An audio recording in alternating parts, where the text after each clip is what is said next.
Chapter 15, The Ceremony for the Dead.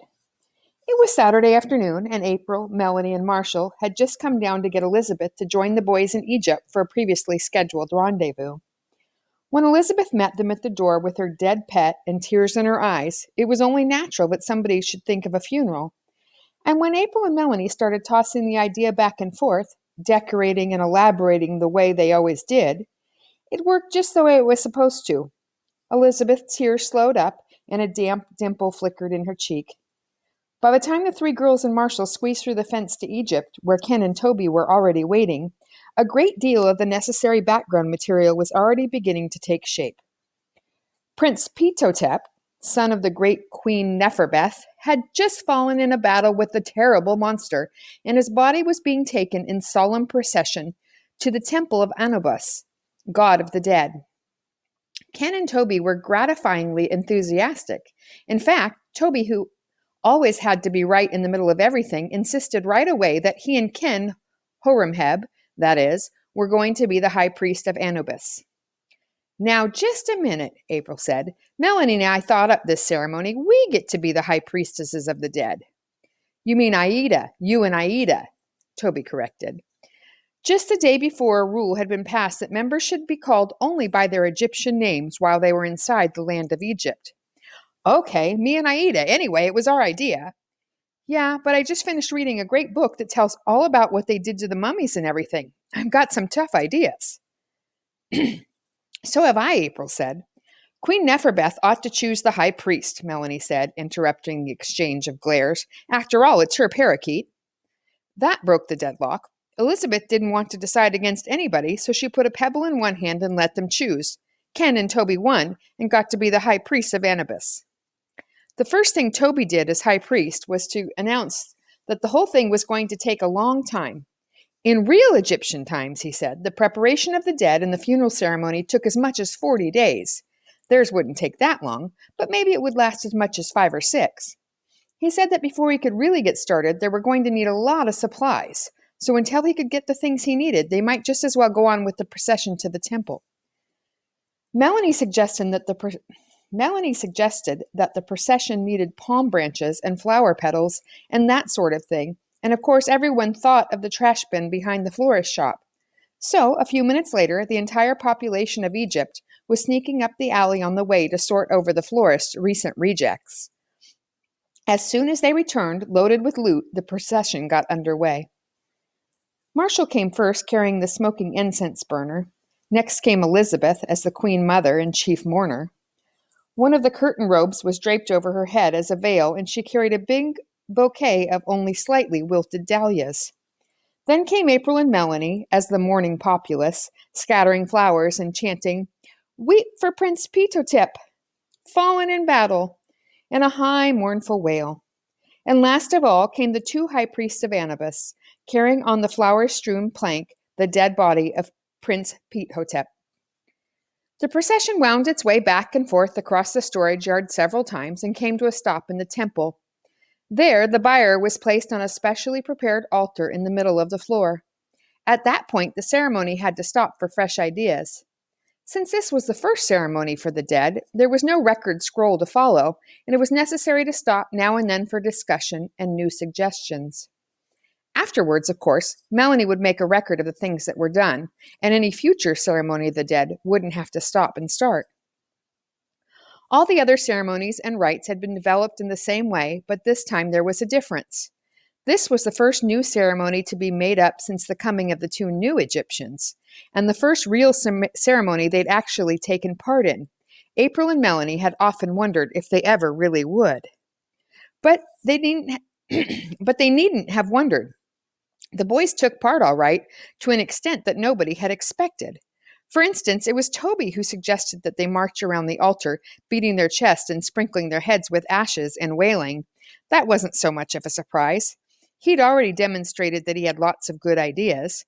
It was the way he threw himself into the part that came as a shock to the girls. He was so different from what he was at school. At school, he was Toby, the cool cat sophisticate. And now, suddenly he was Toby, the grief-stricken ancient Egyptian. And somehow he gave the feeling there were a lot of other roles he could play just as well. Ken was a different matter. Although he, too, did a lot better than anybody would have expected, he was, of course, absolutely perfect at being himself, and he was very much at home in the role. But this Egyptian business was something else again. And so, while Toby staggered around the altar, beating his chest with wild-eyed abandon, sprinkling real ashes left over from Set's sacrificial fire in his hair, and wailing like a wounded electric guitar, and while right behind him, April and Melanie did more or less the same things, just about as realistically, except they were using imaginary ashes, because to the girl, even a death of the pharaoh isn't worthy of dirty head. And while Elizabeth did everything April and Melanie did, only softer, and while even Marshall marched with solemn assurance, thumping his chest firmly with the hand he wasn't holding security, and making a noise like a stuck record player, Ken brought up the rear. If the rest of them could do it, Ken Kamada could too, and he did. But it wasn't easy. Every time he thumped his chest or made a brief, half-hearted wail, he felt his ears get hot, and from time to time he announced to nobody in particular, "Sheesh, I feel like a nut." When 5:30 came and everyone was leaving, Toby told the other members of the Egypt game to call him that evening and he would assign them something to bring. He was going to do some research, he said, to find out exactly what was needed to make a mummy. But there was an awful lot to learn about mummies, and even after a whole evening of studying, it turned out that Toby's information wasn't all that complete. For instance, when Ken, who was assigned to bring oil, wanted to know what kind, Toby couldn't exactly say. It didn't seem likely that the ancient Egyptian used any of the kinds Ken and Toby knew about, crankcase, sewing machine, polyunsaturated, or bicycle. They finally settled for bicycle because oil was oil, and bicycle was the only kind that Ken owned personally. When the Egyptians had assembled the next afternoon, bringing their offerings of oil and spice and salt and perfume, Toby, Rameau's, gave a little talk on how to prepare a mummy. It was a good speech, but it suffered from frequent interruptions because Bastet and Aida had read the same book and had some ideas of their own. And there was another pause while everyone tried to comfort Queen Neferbeth, who got all upset when Rameau's spoke indelicately about taking out the guts. It turned out that Queen Neferbeth felt so strongly about cutting holes in Petey, even if he were dead, that it was decided to dispense with that part of the procedure. "It'll be all right, Toba Rameau's," Horemheb said. "He's so little he can't have enough guts to make that much of a difference." Toby was disappointed, but he had to admit that according to the book, there was another way. Poor people who couldn't afford the more expensive process had been simply soaked in brine. So the rest of the afternoon was taken up in preparing a saltwater bath for Prince Peethotep and placing him in it with the proper pomp. Then he was left to soak. The appearance of the mummy-to-be when he was removed from his brine bath on the following afternoon was something of a shock to everybody. His wet feathers stuck to his tiny body, and he was covered with a thick, white, salty scum. When Toby lifted him gingerly out of the brine by one claw, everybody felt a little queasy, and Elizabeth's eyes became suspiciously liquid. Toby glanced at her and sighed impatiently. "Now, just cool a minute, Neferbeth," he said. "I'll have him all fixed up in 2 seconds." He hastily poured some fresh water over the parakeet and dried him off with the tail of his t-shirt, which was huge and dingy and probably belonged to his father. When Peethotep was dry and his feathers rearranged, he did look almost as good as new, and the mummification process continued. In the next few days, he was anointed with spices and perfume, wrapped in thin strips of oil-soaked cloth, and laid to rest with a supply of birdseed and a few of his favorite toys in a smallish pyramid made of old bricks. It was a good week in the land of Egypt. Melanie collected several new ceremonies to add to the sacred records. Ken began to find being an ancient Egyptian a little less embarrassing, and Elizabeth felt so proud of the important part that Petey had played, she almost forgot how much she missed him. But as the Egypt game became second nature to its 6 participants, and they began to feel more and more at home in the land of Egypt, they gradually began to forget about being cautious. Ceremonies, discussions, and arguments began to be carried on in normal, or even louder than normal tones, and no one stopped to worry about being overheard. Only one very small Egyptian had an idea that the land of Egypt was being watched, and for some reason, that was his own and private, he didn't choose to tell. Chapter 16, The Oracle of Thoth. Strange as it may seem, Miss Granger, the sixth grade teacher at Wilson, was responsible for the next phase of the Egypt game.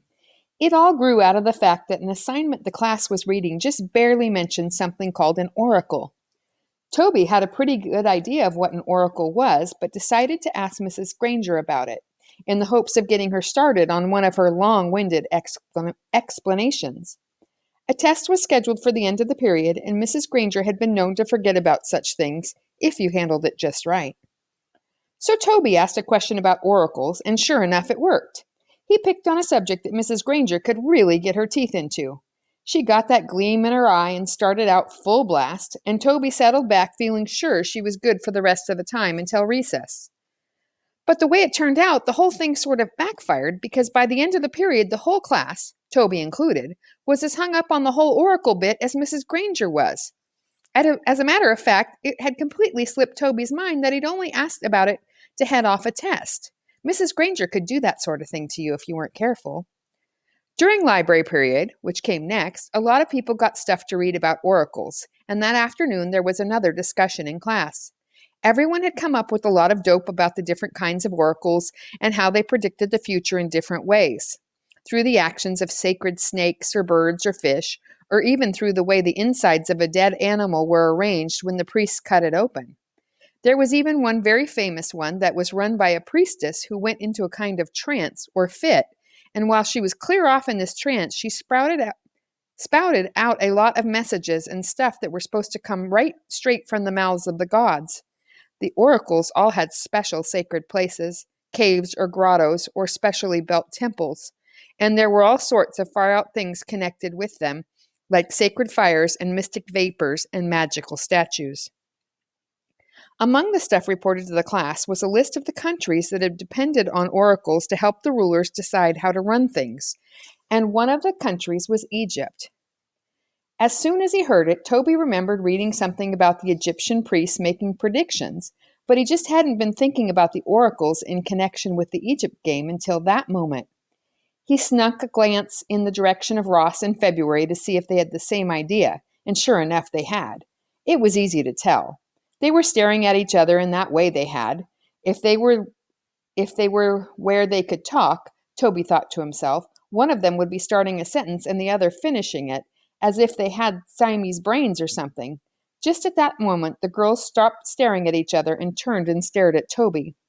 They were giving him that same bit with the eyes that they used on each other, and if he'd wanted to, Toby could have given it right back. He knew what they were saying, all right.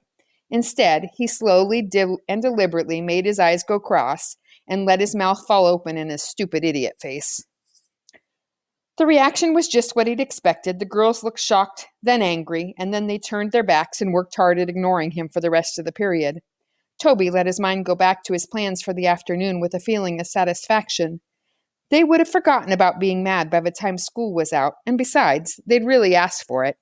He'd told those dames before, Egypt was Egypt, but at school you had to play it cool. That afternoon's 2 hours in Egypt turned out to be mostly a long discussion of the what and how of the Egyptian oracle. April had her mind set on the kind of oracle that got its messages from the gods through a high priestess and fits, and naturally she was all set to be the high priestess. She would sit on a throne before the sacred fire, surrounded by swirling mystic vapors, and people who wanted predictions would write their question on a slip of paper and drop it in the fire. She would go into a trance, and then she would speak with the voice of the gods. That was great as far as a trance was concerned, Toby thought. If anybody could throw a far-out fit, April could. And if he hadn't cooked up such a great idea himself, he'd have been tempted to go along with April's version just to see how she'd do it. But the fact of the matter was, he had a scheme that was going to make the oracle bit just about the greatest thing that had ever hit the land of Egypt. So, as much as he hated to do it, he set about spoiling April's plans. So, when they dropped their questions in the fire, he asked, how are you going to know what to answer, particularly if you haven't even seen the question? You must not have been listening in class today, April said. I don't have to know. The gods speak through the mouth of the priestess. Sometimes it was hard to tell whether April was kidding or whether she really believed stuff like that. Ken was looking at April in consternation. You really think the gods are... His voice faded away, and for a minute he just stared at April. Sheesh, he said at last. You really are cracking up this time. But Toby only raised an eyebrow and gave April his cool amusement look. Sure, he said, but don't you think we ought to have something else planned, just in case the gods don't get the message? Then, when April glared at him, Toby told everybody his idea, and naturally everybody thought it was the greatest. Even April, after she'd had a chance to cool off. The way Toby saw it, somebody would think up a question they wanted answered about the future. Then they would write it on a piece of paper and bring the paper to the temple of the oracle. At the temple of the priest, or priestess, as he added graciously, would pass the paper over the sacred fire and do whatever other stuff he could think up. Then, and this was the good part, he would take it to the special altar they would build for Thoth and put the question in his beak and leave it there overnight. Toby jumped up and grabbed Thoth down off the shelf and dusted him off. After all, Toby said, Thoth was the Egyptian god of wisdom, and this crazy priestess bit was something the Greeks thought up. That was a good point, and after that there wasn't much more argument, except that April did say if they were going to be so particular, how about the fact that Thoth was supposedly to be an ibis and not an old chewed-up owl?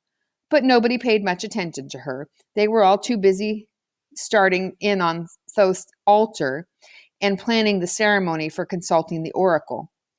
It was decided that they would draw straws and the winner would get to be the first one to ask the oracle a question. They gave the straws to Marshall to hold and everybody drew, and just as you'd think, the winner was Ken, the one guy who really didn't want to win. Sheesh, Ken said. I don't know anything to ask. Anything I can't find out for myself, I don't even want to know. Now look, Toby said, you won and you can't cop out on it. That's poor sportsmanship. Anybody can think of a little old question about the future. I'll bet even Marshall could think up a lot of questions, and he's only 4 years old. I can think up 3 bags full, Marshall said. Nobody ever got away with calling Ken a poor sportsman. His chin got the hard look it got just before he slammed a home run, and after a minute you could tell he'd thought of something because his ears got red. Okay, he said, I got a question. Give me the paper. At that point, Melanie suggested that perhaps the questions to the oracle ought to be written in hieroglyphics, but for some reason Toby was against it. As soon as Ken had written his question, Toby grabbed the folded paper and stepped up to the new altar. He started right in being the priest of the oracle. By the time a certain party realized what had happened, she was too interested in what was going on to argue. Toby pressed the slip of paper to his forehead and walked 3 times around the temple. Then he made Ken kneel before the altar of Thoth and pressed the paper to Thoth's forehead, while Toby sprinkled them both with holy water from the tuna can. Next, he hung the paper on one of Thoth's long, sharp toenails and sprinkled it with more holy water. Finally, he waved it back and forth in the smoke from the incense burner, chanting, Hear us, O Thoth, ancient and wise, hear us and answer. There was no doubt about it. Toby made a great high priest. The other Egyptians were so caught up in his smooth solemnity and exalted priestly expression that they found themselves almost believing, half believing, that Toby was actually talking to an ancient and powerful being, and that something strange and supernatural was about to happen. So, when Toby turned to them a moment later and thundered, Kneel and bow low, O ancient Egyptians, before the miracle of the oracle, they hurried to obey. A moment later, when they lifted their foreheads from the temple floor, the scrap of paper was hanging in Thoth's curved beak, and Toby was backing away from the altar, bowing at every step. When Toby had backed up where the others were kneeling, he got them up and hustled them out of the temple. Out in the middle of the storage yard, he dropped his high priest expression. In his normal voice, he said, Well, I guess we might as well cut out. If we hang around, somebody's going to read what's on Ken's question before tomorrow, and that would ruin everything. April's eyes flattened. Like what, for instance? She asked. Just what do you have in mind that might get ruined, Mr. Oracle? Have in mind, Toby said, giving her the wide-eyed innocence treatment. I don't have anything in mind. It's just that I don't want anybody else to either. At least not until we find out what the oracle can do all by itself. Oh, wait a minute, Tobe, Ken said, looking worried again. You don't mean you think there's a chance it might? How about what you said before about the gods not getting the message and all that? Sheesh, sometimes I think the whole bunch of you guys are going off your rockers. Toby gave Ken a reassuring grin. "Cool it," he said. "I don't think anything. At least not anything for sure. I just think we ought to give it a chance. Then if nothing happens, we can take turns being the one who makes up the answers. But what I do think is, you can never tell about a thing like this." He lowered his voice mysteriously. "After all, it used to work, didn't it? I mean, all those other oracles weren't just kid stuff. Even kings and generals and all sorts of other adults used to go for this oracle stuff, didn't they?" "Well?" As one person, the 6 Egyptians turned and looked back into the temple shed. The sun was very low, and the shade was deep in the back of the temple where the new altar to Thoth had been built. The huge, tattered owl seemed to be leaning forward, staring into the incense burner. And as they watched, a final twist of fragrant smoke curled upward like a dancing snake and seemed to wind itself around the head of Thoth. Someone moved towards the opening in the fence, and the other 5 followed so quickly that it was almost as if nobody much wanted to be the last one out into the alley.